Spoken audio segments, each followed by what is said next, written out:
Court and Jerry. We've talked a lot about them over the last week or so. And to me, it really felt like something was going to happen. Mm-hmm. Just, feel like these situations come up all the time. This one felt pretty real. Yep.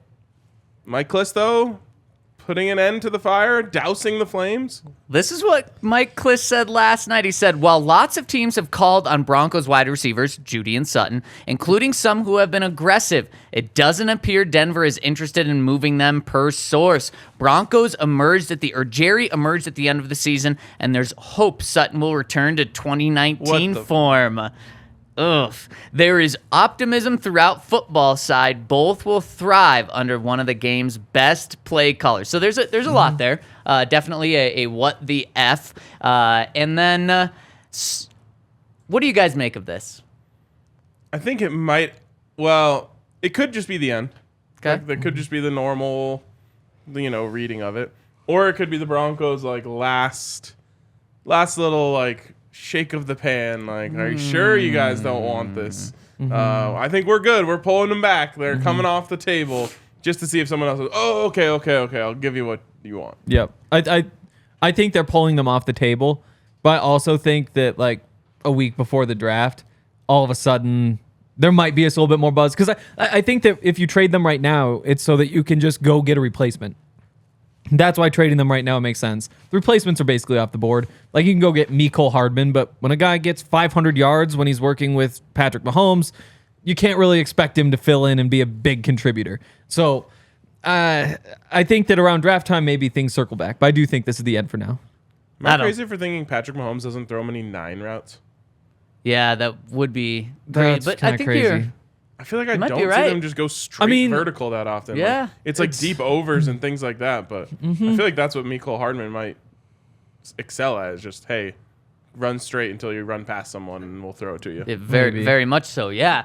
But I don't take this Mike Klis report as that they're gone, or that they're going to be staying. Not at all. I take it as the Broncos trying to get a little more leverage, and credit to them. I do think this report says that they weren't just going to take a discount and they weren't just going to give these players away. And I think that's pretty clear now, because we've seen reports for 3 weeks now, and then really heating up in this past week. Of course, Courtland Sutton tweeted it out that he wants to be somewhere, so he was obviously seeing these rumors as well. But the Broncos didn't just end up giving Jerry away for a third. They didn't just end up giving Courtland Sutton away for a fifth just to deal him. So I think this report points to that, but then I also think it points to Mike Klis didn't say they're now talking about contract extensions for both of these guys, or they are fully committing to them. He said it doesn't appear Denver is interested in moving them per source. I think both of those things, the per source and then doesn't appear to be moving them,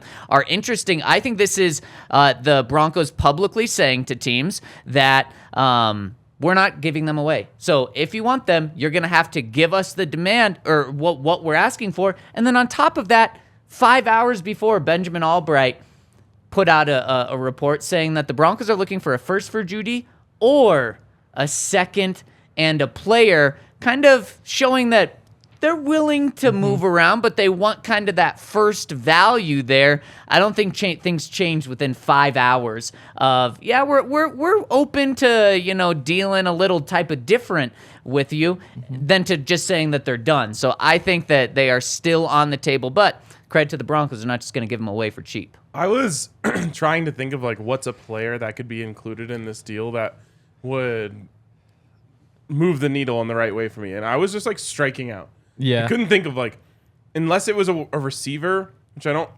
expect it to be, but I mean maybe it could be. And then I was I couldn't even think of who's trading a one and a good receiver for Jerry Jeudy? It's probably not that. I was just could not dream up what this trade would look like. Yeah. I think it would be a number 4 receiver. That would I would think it would be a receiver. I think it have to be one of your top 3. Otherwise, you're just going and drafting a receiver anyway. It needs to be somebody who, you can say, we're bumping Tim Patrick and Courtland Sutton up, but we still have 3. Otherwise, you're just drafting a receiver in the second. Who would it be? Because you don't. I mean, that's a tough part. I think I go DeAndre Hopkins, but no way. Right. No. No, not for that price. Probably you wouldn't expect, but who knows where he's going to wind up. I was thinking corners because you still could say we can upgrade on Damari and still get Damari on the field enough. Okay. So And then you're getting that second to go draft a receiver. yep, and just praying that guy can crack your rotation. But in terms of names, I don't know. I got to keep looking before I pick one. I think there's one more thing to this as well. We saw Courtland 1 week ago come out publicly, and what was the tweet? It said, like, I want to be where I'm loved. Yeah, and appreciated, right?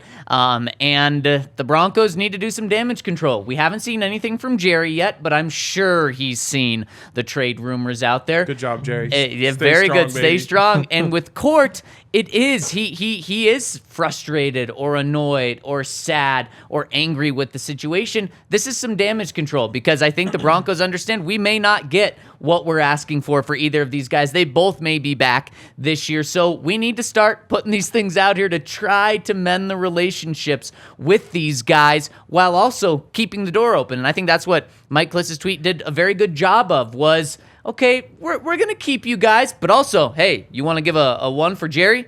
Come get him. You want to give a 3 for Courtland? Come get him right now. I don't think that anyone in the world should hope that anyone that they know is getting back to their 2019 self. That's the WTF part. It's very true. Like, yeah, pre-pandemic, we're just none of us are ever getting back to our pre-pandemic selves. Man, how long ago does that seem when you put it that way? Before the pandemic hit. A year before. It's unfathomably long. Yeah. And obviously that 1 year felt like 10. Yeah. So it makes it feel even longer, but 2019 self, we're talking about people's 2019 selves in 2023. I really, really hope that's PR and not actually how they feel / what they're banking on. If you said, I hope he gets back to his 2021 self, sure, I'd be like, okay, well, there's one gap year in between there that things were off. I can buy it. Plus, he'd be getting worse. Yeah. Just give him a couple more cheeseburgers and you'll get there. It's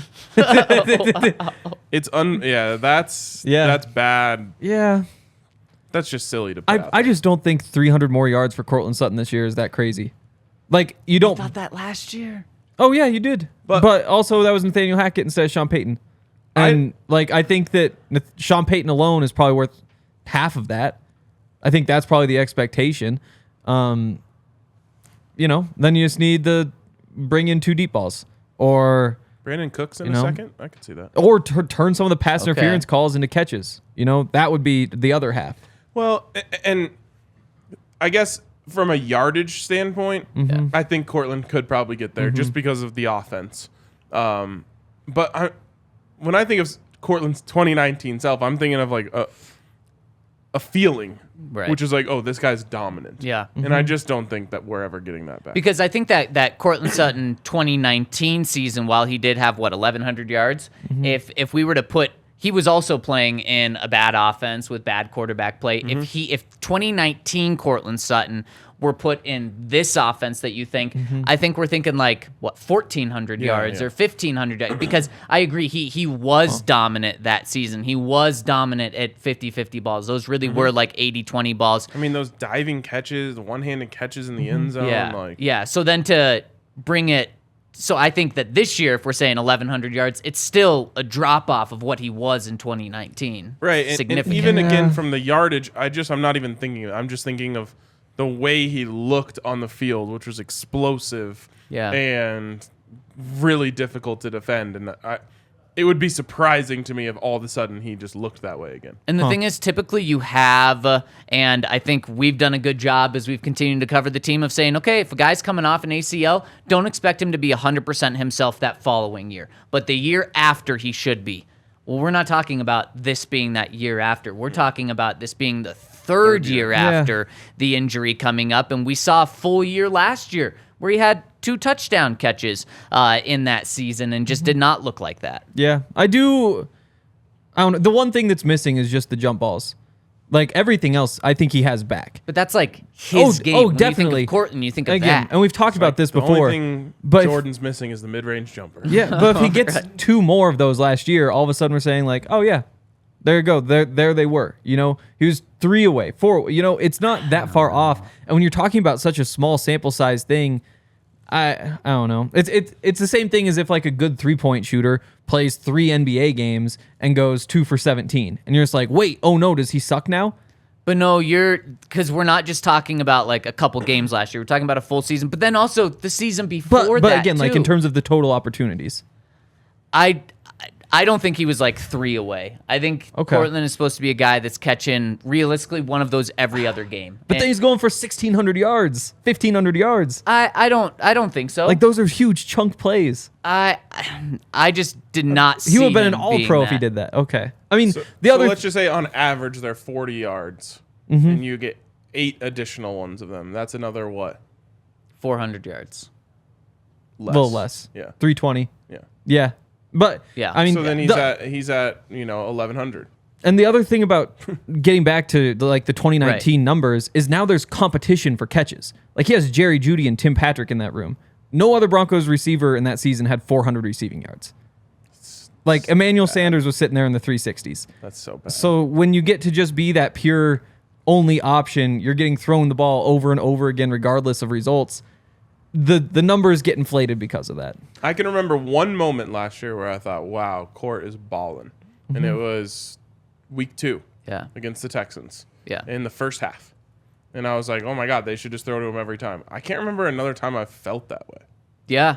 Yeah, I agree. I'm right there with you. And you said something about expectations, and we've had 1 or 2 people in the comment section saying, I hate these receivers. I don't at all. But the Broncos have the 3rd most money invested in their receiving core this year. 3rd most. Yep. So my expectations are, I think realistically, I knock them down, but this should be a top 10 group, a top 7 group, and I just don't feel like they've lived up to that, but I do hold them to the standard of being a really, really good group, and maybe I should knock those standards down, but when you're paying guys to be and you're not even paying Jerry yet, when you're paying a group to be the 3rd, when you have the 3rd most money invested in that group, they should be really, really good. And so is Courtland Sutton a bad receiver? Of course not. He's an 900-yard guy. But I expect, with the contract he has, for him to be better than that. Tim Patrick obviously injured last year. He's the best 3rd receiver in the game,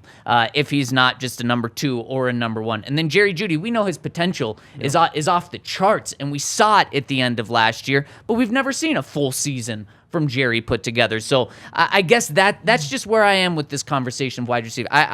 They need to be really, really good as a group. But again, like Jerry, you just look at the numbers, and he's an average number 1 receiver in terms of just total production last year. You look at Courtland, and he's a really good number 2 receiver or a low Jerry end. Wasn't Jerry like bought 22nd or something? I guess, yeah. So he's 21, but again, in front of him, there's a couple guys who double up. So if you're just looking at the average for number 1 receivers on teams, he's probably at like 18 or 19, which again, maybe a little below average. Courtland Sutton, 31 among receivers. Again, there's a couple other number 2s in front of him, but for number 2 receivers, he's in a good place. You look at the money, just the average salary for contracts, and you're basically getting what you're paying for. If anything, you're getting a little more than what you're paying for with Courtland Sutton. Like, the guys around him are not outperforming him. Like, that's just what receivers who get 800, 900 yards, which I think kind of gets discounted here because you had Demaryius Thomas, who was putting up 1,000 every year. You had the Peyton Manning years, but most teams, yes, definitely most teams don't have 1,000-yard receiver, and that doesn't mean you should. I don't think that's true. Aren't there like 20,000-yard receivers in the NFL? Yeah, but again, so that's like most teams do have 1,000-yard receivers. Some teams have 2. They double up. So again, you have like the Bills. No, I guess probably Gabe like Davis came 50-50. short. Exactly. So again, you're just not that far off from expectation. And then you throw in the fact that it was Nathaniel Hackett and Russell Wilson, the worst combination of a coach and quarterback potentially in the NFL last season. You could make the case. I don't think they're as bad as you do. I think the difference is our expectations are just very different. I'm holding them to very high expectations, and you're giving them the benefit of the doubt and excuses, reasonable excuses, benefit of the doubt, and I just have done that already, like 2 or 3 years now. So I'm over that. What I'm worried about is putting too too many eggs in the Tim Patrick basket. Not because I don't think Tim is Yeah. awesome, because I really do. Just because you never know how these guys come back from injuries, as evidenced, of course, with Courtland Sutton. Yeah. That worries me a lot.